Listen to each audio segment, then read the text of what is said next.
Good evening to everyone present here. Our next session is titled A Bird from Afar. This discussion revolves Anshul Chaturvedi's latest book, A Bird from Afar. Anshul Chaturvedi is a journalist who spent the last 20 years with the Times Group and has authored 4 books.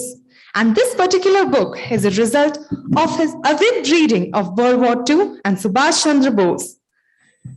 This conversation, Anshul Chaturvedi is with Nandita Bose, who is a Bangalore-based writer and poet. The floor is yours. Good evening, everyone. Thank you for being here among books and words and writers. We are honored to have your presence among us.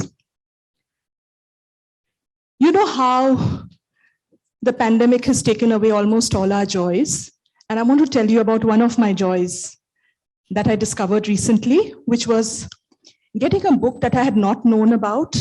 I had not known about the author, and actually the subject matter, which is a good deal of war, doesn't appeal to me at all. And the greatest joy was to discover that the author is really passionate about his work, has done a brilliant job of both the research and the writing, and has brought alive a chapter of our history that we do not know of. So it gives me great pleasure to invite the author of that book, Anshul Chaturvedi, among us. Now, the genre that Anshul has written in is quite a strange one, and it's something to which most Indians are alien. It is historical fiction.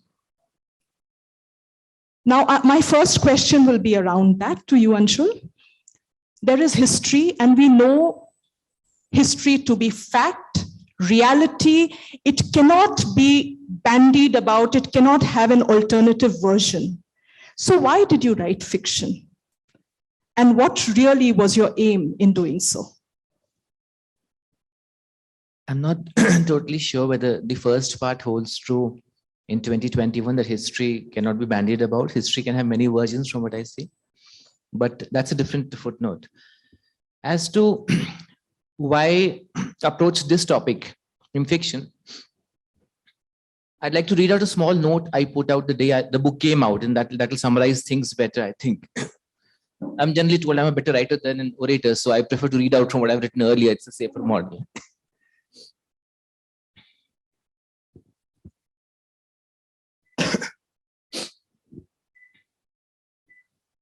Subhash Bose is many things to many people and attracts a range of extreme emotions. But to me, he is, in a distant way, of course, someone I empathize with, I'm almost fond of. I cannot find one easy and conflict-free phase of his life. I cannot find any easy, obvious, or universally acceptable choices coming his way. And I admire the manner in which he faced the endless series of conflicts and dilemmas life sent his way, almost in assembly line fashion, without at any point being a man of compromise or adjustment. That narrative runs throughout. I admire even more how, and since you've read the book, you relate to this part, I admire even more how, instead of being nothing more than a man of steel forged by all those fires, he retained and sustained his sensitivity, his concern, his inclusiveness, his objectivity. Like so many others, I too have at some points mulled over some or the other if this had been aspect of his life. Yun hota to kya hota? Given that I've been almost an obsessive consumer of World War II history for some decades, even as I parallelly read about Subhash, over time, the mind drew up its own stories, its conjectures, its responses to what would Subhash have done if. At some points, I searched for some stories to read. Stories such as Robert Harris's fabulous Fatherland in the Indian context, a space to reimagine, reconstruct. I could not find much. I think perhaps because there is in any case so much mystery, intrigue, and speculation about his real life. So nobody ventures beyond that into further speculation in an imaginary space. And then, as it happened earlier in a book I wrote, the Vivekananda Handbook, I somehow ended up reading the book I wanted to. I ended up writing the book I wanted to read. There's a commonality that I felt bound me to Subhash over the distance of these years. Subhash wrote, I was barely 15 when Vivekananda entered my life. Then there followed a revolution within and everything was turned upside down. I was 17 when I first read Vivekanand, so 2 years later, but this thought and these details resonated a lot. Anyway, here it is. A story of World War II going differently at critical points in 1942, and Subhash and his Indian Legion raised in Germany, exploring if that presented opportunity to come to Delhi from the West, not the East. Fiction is hardly my forte, and the time to debut there is hardly the 40s. But anyway, this is what it is. With much trepidation, I requested Mihir Bose, who wrote a very good biography of Subhash, the lost hero, to read the draft before it was published and hopefully say a couple of non-critical lines about the book. He sent back a note which ended with this. He combined the sure grasp of history with an ability to convert little-known facts into a marvelous fictional page-turner, establishing himself as the Robert Harris of India. Now, even if that's excessive, I felt I could now happily retire from fiction writing. So that's what it is. One of the things you begin the book with is, tracing the parallels with Mahabharat, the situation of Netaji, on the eve of war with the Mahabharat. Could you tell us a little more about your engagement with Mahabharat and how you felt there are resonances? See, at that point, the reference you are making to, because even when the INA fought, right? I mean, the INA did, of course, finally fight on the Eastern Front. We have Kohima, we have all those instances.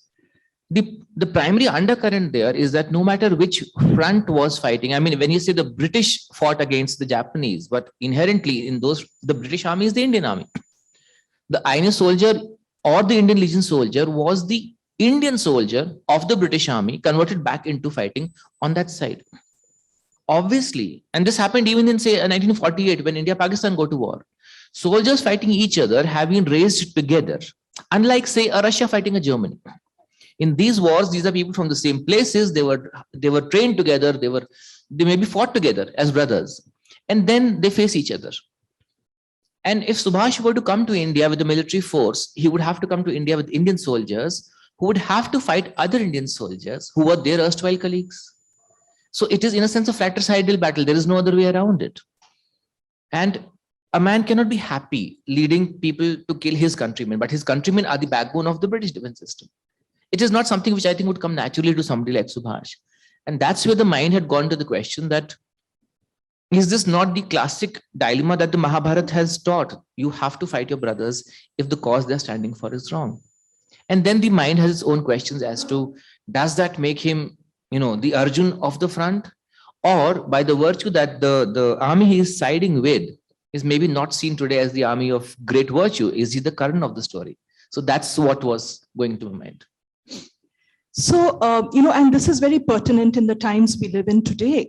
I find that you have a very unique take on history. So when I said that, history is fact and history, so it takes a lot of relearning and, actually breaking down walls when we try to tell people that history as fact is as much a construct as history as fiction that you write.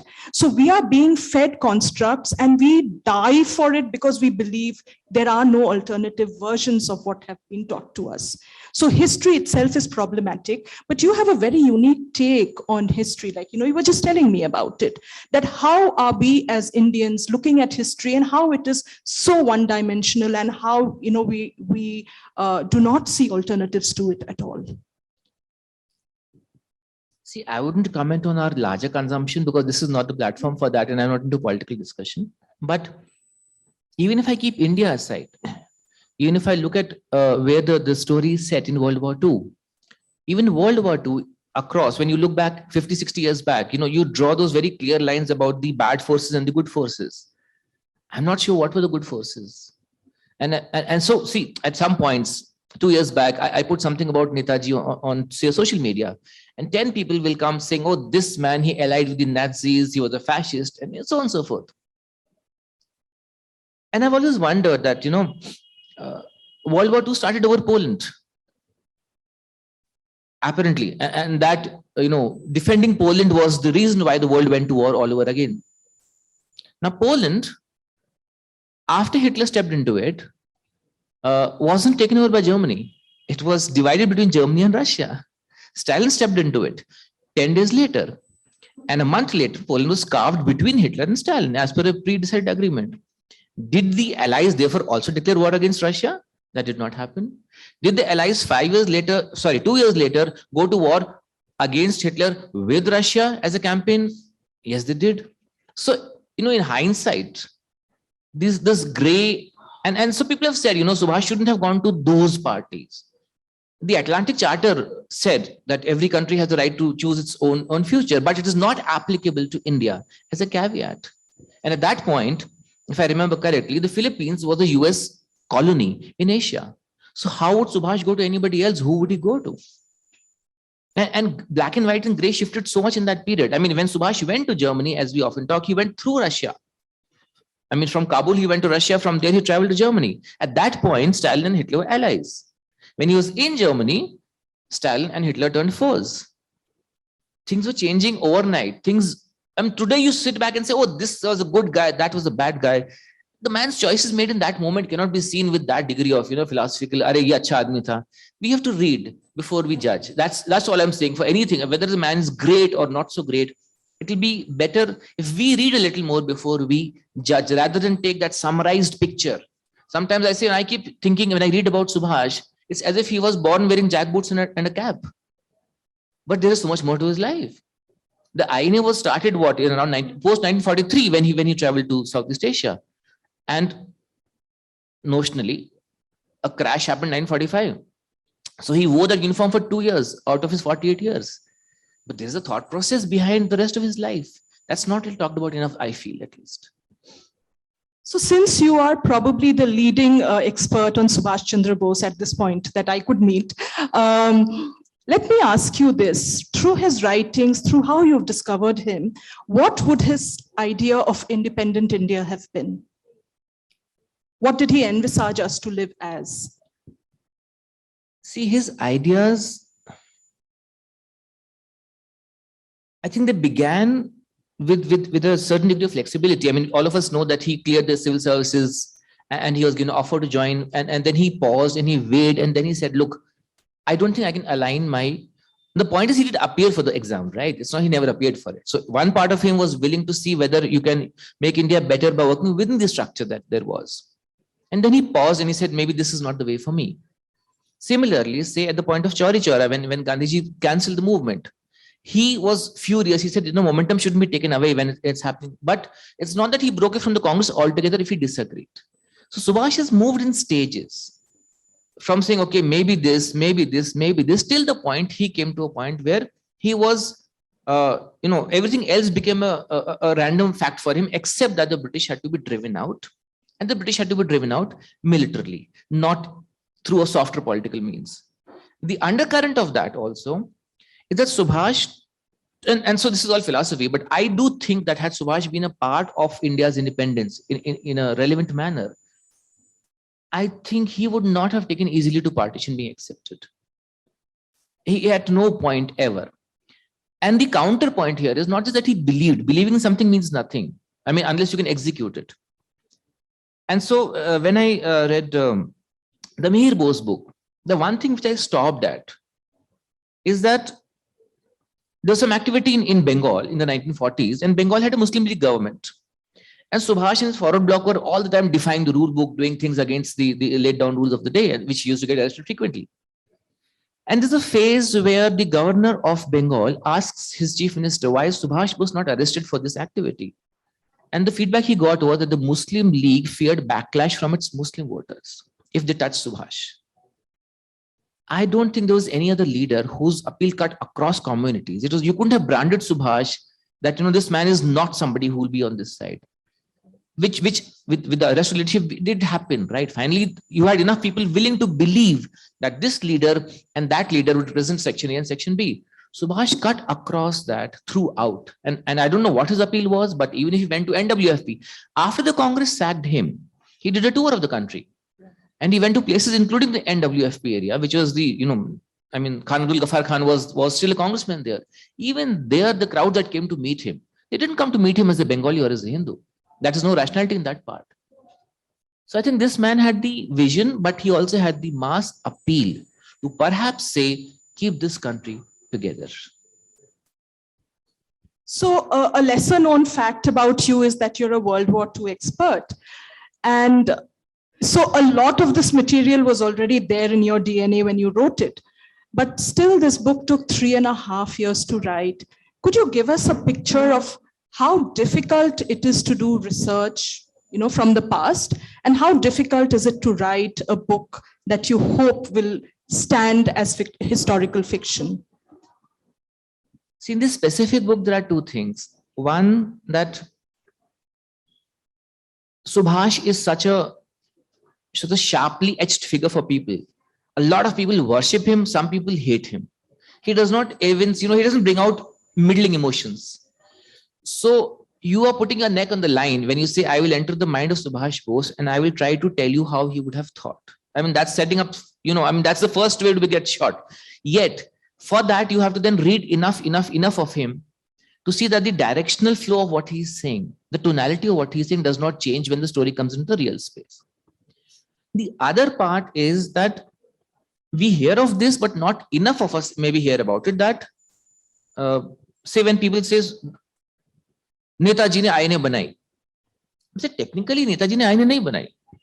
The aine existed. It was built by the Japanese. They were working on it from much earlier. Rash Bihari Bose is the name you hear about. All of that existed much before Subhash ever reached there. Subhash came. Subhash basically was new management for the aine. And he gave it a stature and he did. He is a man of some standing, and then the aine became a much stronger force because he was there. But the first time ever Subhash tried to build an army was in Germany.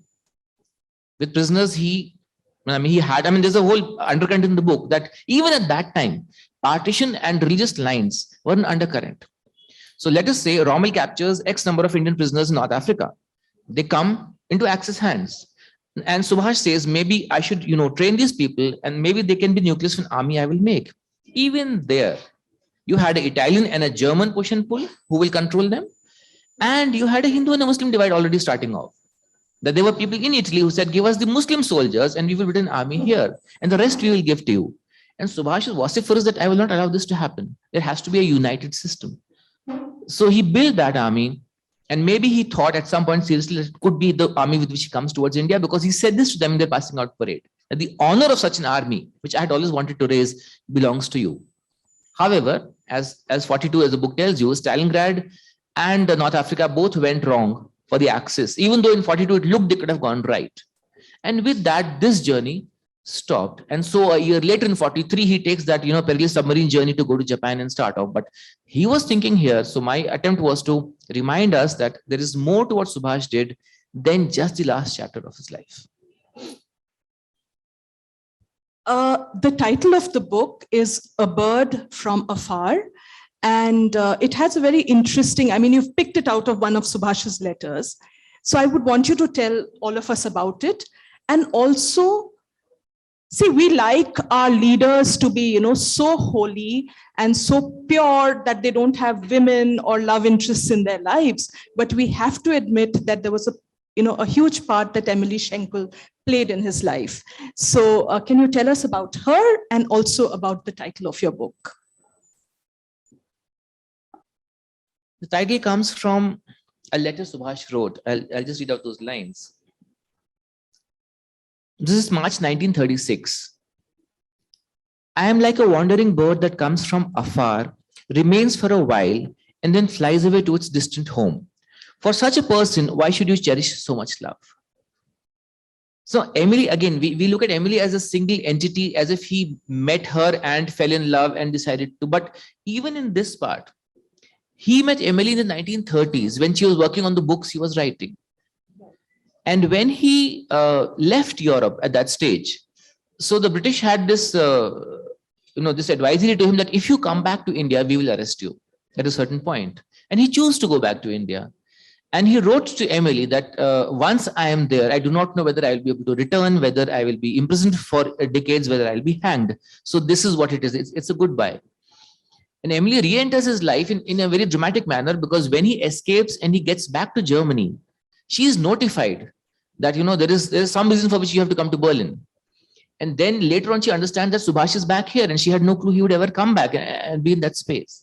But in their journey, even otherwise, he would write to her in so many words. I have already sold myself to my first love, my country. I have very little left to give anyone. So Emily is in that position where she has to, I mean, people say, he wasn't very fair to her. She was left with Anita and, the rest of her life. But Subhash, from the very first moment, he's rightly or wrongly, his obsessive first priority is India's liberation, for which whatever price he paid in his own human cost, we don't even consider that. I think we should think a little more about that. So yeah, we kind of whitewash our leaders and, just want them to be of use to us and, no more, not have private lives at all. I would want you to kind of also tell us about how Netaji has left his legacy of Jai Hind to us. What was his reasoning behind that? And what do you think he would have thought of India today if he were to visit India today? That last question will take 2 sessions. I will not enter it and try to, summarize it in 30 seconds. That won't work. But even the rationality of Jai Hind, actually, one thing I've been thinking for a while, even as I talk about the book, that in 1942, when Quit India failed, and Churchill was asked, in the British Parliament, like, is India secure? Because in the middle of war, you have a country, rising against the empire. And his demeanor and his answers in the House of Commons and Lords in that period, recurrently makes the point, our strength, our defense of India rests on the martial races in uniform. And the Congress has no control over them. It has no sway over them. And he's right. From Jallianwala Bagh onwards, the people who held down India to stay with the British were Indian soldiers. Now, why would they do that? For that, I go back a little, because when Bose is building an army, are those soldiers exactly the raw material from which an army can be made? Maybe not entirely. Because post 1857, 1862, a gentleman called Charles Wood, he wrote a note on how he would want the Indian army to be structured. And I always remembered a line he wrote there. So he had this theory about, that the way we structure units in the Indian army here henceforth should be so and so forth. And it ends with that at time of need, any unit must, without hesitation, be willing to fire into the other. That was the lesson from 1857 for the British. If you have a united Indian army, it will rebel again. But if you have one regiment willing to kill the other regiment at a given moment, you will have no more collective revolutions in India. And so they were obsessive in their separation. You will have region, ethnicity, caste, religion. You'll always subdivide the units into those boxes. And then you will use them against people of another ethnicity or another religion and so on and so forth. And so when Subhash collected his soldiers, his point and what he noticed was that they would greet each other in religious terms. Sat Sri Akal, Jai Ram Ji Ki, Allah Akbar, whatever, anything, but everything was religious. He could not find something. And then he thought about it and he said, look, every unit, in fact, even not even these 3, maybe 10, 15 others, that ethnicity and region and religion were the core, because these soldiers were not used to work with people who are not part of the same kitchen, so to say. That the kitchen was sacrosanct of the regiment and somebody else wouldn't come there if they had different eating habits. So his effort was to first break down and make soldiers live together and eat together and be together, not as their ethnic affiliation, but as an Indian army. And the second part was he wanted a common greeting, that it should be an Indian greeting and not an ethnic greeting, which is why he searched around for stuff and Abid proposed to him Jai Hindustan or Jai Hindustan Ki, which was shortened to Jai Hind. And then Jai Hind has stayed because it was the first greeting for a soldier, which was about the country and not about his unit. I have just one short last question and give a short answer, please. Why Subhash Chandra Bose? What's your obsession with the man? Should I read out something or should I give you? Yes. Short, huh? Short. They'll kill me otherwise. They're showing me timekeeping. They started as 4 minutes late, but that's different. Anyway, so this will take 1 minute. I'll summarize the last page of my book, the author's note for you. To his followers and fans, Subhash Bose is a romantic idealist, a man who can do no wrong. To his critics, his alliance with Nazi Germany and fascist Italy is a definitive sin for which the rest of his life is not enough redemption. To me, he's someone who had a single-minded purpose right from his days as a student, all means justifying the end, that end being the liberation of India. The more I read of him, the more I understood his unwillingness to take a politically correct position and watched the opportunity that World War II brought past India by. He did not endorse much of what Nazi Germany or Imperial Japan were doing, even as he admired the military strength and their willingness to use it to change their political status. Subhash was also a leader who genuinely believed in harmony and synthesis. Perhaps he was the best bet for bringing an undivided India out of the bitter, tense situation in the 1940s. The situations he worked in were extremely challenging, the resources limited, the battles literally life and death ones. The pressures he faced were immense and the price he paid was not small. Subhash, the leader, was so big that Subhash, the person, the son, the brother, the partner, barely had space to emerge. And yet, all his writings and thoughts indicate an extremely sensitive, evolved mind, not a power-obsessed political leader. We aren't placed to judge him. Mihir Bose wrote in The Lost Hero about M.N. Roy meeting Subhash in 1931 for a long political discussion. Afterwards, Roy said of Subhash to his friends, quote unquote, "He is full of Bharat Mata, nothing else." That was Subhash, nothing else.